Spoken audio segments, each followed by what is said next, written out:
Mês de agosto tá chegando ao fim. Eu não consigo nem acreditar nisso ainda, de que realmente agosto está passando muito rápido. E em meio a dias comuns e diferentes, porque esse mês eu me propus a realizar coisas diferentes, eu acabei notando muita coisa boa para refletir, para pensar e para me desenvolver. E eu quis trazer nesse vídeo algumas dessas coisas que eu notei durante o cotidiano, em conversas comuns, em momentos simples do dia a dia, que eu acho que a gente poderia acabar tirando para nós mesmos, no caso para você, caso você possa tirar alguma coisa de boa disso, para você refletir também sobre a sua vida, sobre a sua realidade. Eu espero que você possa. Já teve alguma coisa que você quis muito fazer, mas enquanto não veio outra pessoa para te apoiar, você não realizou? Ou alguma coisa que você estava fazendo que gostava muito, mas quando alguma pessoa te trouxe uma visão negativa, você teve a intenção de parar? O apoio do outro é muito importante na nossa vida, mas a mudança depende de nós. Eu estava conversando com um amigo sobre algumas coisas que eu acredito que eu preciso mudar na minha vida com relação a atitudes, e ele estava me dando dicas, enfim, a gente estava discutindo sobre o assunto, eu também às vezes falo algumas coisas com ele, mas eu percebi que por mais que ele tente me incentivar, a mudança só pode acontecer se eu mesma agir. E isso é com relação a tudo que a gente vive.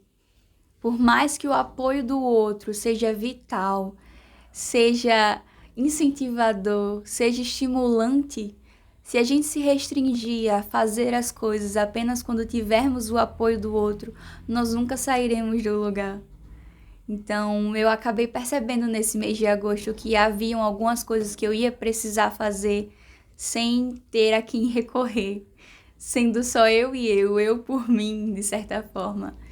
E quanto mais eu conversava com outras pessoas sobre coisas que eu gostaria de ter apoio, mais eu entendia, eu preciso fazer isso por mim. Não de forma egoísta, tipo só pra mim, aquilo é só meu. Mas porque se eu não fizer, ninguém vai fazer por mim. A vida é assim. Tem coisas que se a gente não pôr a cara a tapa, a gente não faz acontecer. Você alguma vez já pensou que não conseguia achar o seu grupo? Que não conseguia achar a tribo a qual você pertence? Ou que você tinha dificuldade de se enturmar? Eu acredito que na adolescência isso é mais presente, né? Conforme a gente vai crescendo, vai ficando mais adulto, entre aspas, a gente vai perdendo um pouco dessa preocupação, porque a vida ela acaba nos esmagando. A gente acaba sendo arrastado para os afazeres e para as coisas mais importantes do que se preocupar com o fato de termos muitos amigos ou não. Mas, curiosamente, nesses dias eu percebi que gostos simples, que a gente talvez nem pense que podem ser apreciados por outras pessoas, podem nos unir a elas. Eu estava no ônibus quando um rapaz virou pro meu lado, eu tava vendo um meme no Instagram, virou pro meu lado e falou assim: Você também tá acompanhando as Olimpíadas? E eu disse um pouco. E ele começou a puxar assunto e falou sobre colocação, classificação. Eu não tava entendendo nada do que ele tava falando, porque eu realmente não tava acompanhando muito, não dessa forma como ele. Mas ele tava tão entusiasmado de ter encontrado outra pessoa que também estava pensando sobre aquilo, que também gostava de acompanhar esporte. Eu acho incrível a forma como o esporte pode unir as pessoas. Mas o esporte é apenas uma das coisas que pode unir as pessoas. Há muitos outros gostos que nós podemos ter, escondidos muitas vezes, que não sabemos que os outros podem acabar apreciando. Então, sempre que você achar que algo que você gosta merece ser menosprezado ou pode ser desprezado pelos outros, fuja desse pensamento, porque é justamente os seus gostos que vão te unir às pessoas. Eu vou tirar meu óculos aqui, porque, enfim, tá me incomodando tá refletindo muito, muito mesmo. Tô ficando já incomodada demais. Vou continuar, né, o assunto? Outra coisa que eu notei também nesse mês de agosto é o quanto nós usamos máscaras no dia a dia. Nós mentimos até mesmo inconscientemente. Eu fui ser atendida em uma lanchonete e o rapaz me chamou de senhora. Um rapaz que claramente era mais velho que eu, que não precisava ter muita observação para entender que ele era mais velho que eu. E eu fico imaginando o que passa na cabeça dessa pessoa, de chamar uma pessoa que claramente ele vê que é mais velho, mais novo que ela, de senhora. Isso foi uma coisa bem banal, mas que me fez ficar pensando por dias no quanto nós precisamos de máscaras. Determinadas pessoas nos conhecem a partir de um ponto específico da nossa personalidade. Às vezes, algumas pessoas nos conhecem como extrovertidos, outras como introvertidos, alguns como comunicativos, alguns como quietos e calados, alguns como piadistas, outros como fechados e mal-humorados, alguns como afetuosos, outros como emburrados, zangados e ranzinzas. Porque nós nunca somos a mesma pessoa para todos. E isso não é falsidade ou perca de autenticidade e essência. É porque cada uma das pessoas nota algo mais marcante em nós. Você já tinha parado para pensar sobre isso? Que você faz papéis, você representa papéis para diferentes pessoas? Isso não é uma mentira por completo, porque faz parte da sua verdade, de quem você é. Todos esses traços que acabam lhe formando, lhe completando, mesmo que para cada pessoa seja um traço diferente que aparece mais, que fica mais em evidência, ainda assim são parte de você. Ainda assim você não está, de certa forma, mentindo. Eu não deixei de ser uma pessoa mais jovem que ele por ele me chamar de senhora. E nem tampouco deixei de ser uma cliente como qualquer outra por ser mais nova que ele. Então é buscando esse equilíbrio entre o que eu estou passando para o outro, entre como eu estou tratando o outro e como eu estou sendo tratada também, que a gente vai conseguindo ter melhores relações, com menos mentiras, com mais verdades. E isso que eu falei no tópico anterior me lembra justamente do que eu vou citar agora, que é o fato de que as aparências enganam. Ai, como enganam. Só esse mês eu fui quase barrada 2 vezes no cinema porque acharam que eu não era de maior. Uma dessas vezes eu estava acompanhada da minha mãe.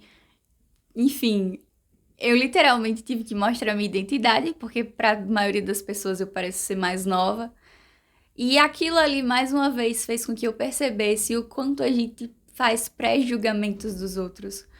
Eu sou uma pessoa muito julgadora, infelizmente, eu tô trabalhando isso em mim mesma. Às vezes eu tô no meio da rua e vejo alguém e fico tentando decifrar quem é aquela pessoa com base na aparência que ela tá naquele dia aleatório, específico. Eu nem a conheço e fico tentando criar uma personalidade, um estilo de vida para ela. Quando eu tô na academia, eu vejo alguém com determinada fisionomia e eu começo a tentar presumir que ela treina muito, que ela vai muito à academia, que ela come muito bem, mas eu nem a conheço. Eu acho que a gente precisa ter muito cuidado com o quanto as aparências dos outros estão significando para nós, com o quanto nós estamos deixando perder a essência. Você já parou para querer conhecer uma pessoa por completo? Conhecer mesmo, conhecer as dores dela, conhecer as alegrias dela, que são independentes de você e dos momentos em que você está com ela. Eu muitas vezes me restringia a conhecer apenas o lado daquela pessoa que ela me mostrava, de quando ela estava comigo.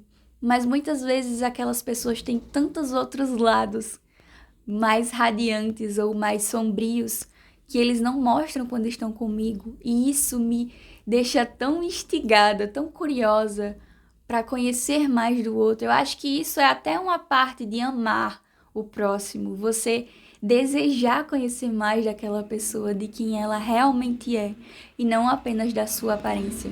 Então, sempre que você estiver fazendo algum pré-julgamento ou que você estiver tentando deixar as aparências te enganarem, mais uma vez, fuja desse pensamento. Isso é uma autocrítica. Fuja desse pensamento. Se você tá interessada por uma pessoa com base na aparência dela, que tal conhecê-la primeiro? Que tal saber quem é essa pessoa, quais são as verdades dela? E outra coisa também que eu acabei refletindo foi sobre o quanto o medo pode nos paralisar. Eu fui para um jogo, eu não sei como é que chama muito bem, de experiência virtual acompanhada, e essas pessoas que me levaram, elas já tinham ido antes e ficaram no incentivo. Nossa, é muito legal, muito interessante, você se sente lá dentro do cenário, como se estivesse realmente caindo no buraco, não sei o que, não sei o que. E eu fiquei com muito medo, não vou mentir não. Fiquei com muito medo, fiquei nervosa, comecei a suar frio na hora que eu tava lá na fila. Isso porque seria uma experiência de 2 minutos apenas. 2 minutos. E eu com medo, meu Deus, será que eu vou gritar? Será que eu vou rir? Será que eu vou chorar? Será que eu vou ter coragem de realizar aquilo? Aí quando eu me sentei na cadeira, que eu coloquei o óculos, que eu abri o olho, que começou, eu só sabia sorrir. Porque a adrenalina estava sendo positiva. E depois eu fiquei pensando, nossa, quantas vezes eu não me deixei levar pelo medo, me deixei paralisar, na verdade, pelo medo e deixei de fazer coisas que eu queria só pelo medo de como seria experienciar aquilo. Quantas vezes eu não deixei de ir para lugares por medo do que me esperaria ali.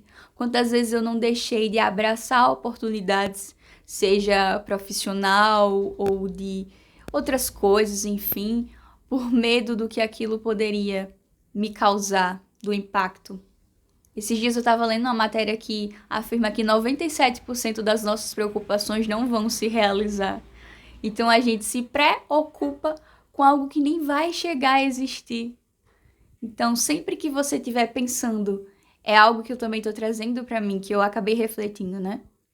Sempre que o medo quiser te paralisar, sempre que o medo vier te assombrar, seja numa atividade cotidiana, rotineira ou numa nova experiência, fuja desse pensamento. Não fuja desse pensamento. Dessa vez a mensagem vai ser diferente. Não fuja desse pensamento, mas busque compreendê-lo, para que você possa, assim, reagir a ele. Foi o que eu fiz. Eu estava na fila, eu poderia a qualquer momento ter desistido. Não vou participar porque eu tô com muito medo, não tenho coragem e ir embora para casa. Mas eu entendi, eu estou com medo. É um medo legítimo, porque eu não sei o que eu vou viver, o que eu vou vivenciar. Mas eu não posso deixar que esse medo, por algo que eu ainda não vivi, me faça deixar de viver essa coisa. Eu quero vivê-la e vou viver com medo mesmo assim. Isso é ter coragem, como diria Coraline, né? Então, por último, eu queria deixar nessa reflexão de que se o medo vier te paralisar em algum momento, vá com medo mesmo. Eu tô pegando isso pra mim. Foi uma reflexão que eu tive num momento comum, num dia comum, que acabou perdurando por mim durante o mês de agosto inteiro. Eu espero que tenha sido proveitoso para você essa e as outras reflexões que eu trouxe, né? As coisas que eu notei no dia a dia. Eu espero que a partir delas você possa refletir sobre você. Eu não tô aqui só para falar de coisas sobre que aconteceram comigo, né? Mas na verdade eu tô mostrando algumas possibilidades. Minha intenção é essa, para que você reflita sobre a sua própria vida, para que você encontre na sua própria vida coisas que são importantes para se notar. Coisas que podem te fazer evoluir e se desenvolver enquanto pessoa. Eu espero que você permaneça aqui comigo para o próximo vídeo. Se inscreva no canal se ainda não é inscrito e comente se gostou, se teve alguma coisa que você já vivenciou assim como eu, ou se teve alguma coisa que você achou meio besta, ou meu Deus, todo mundo passa por isso. E eu espero que a gente esteja aqui na próxima.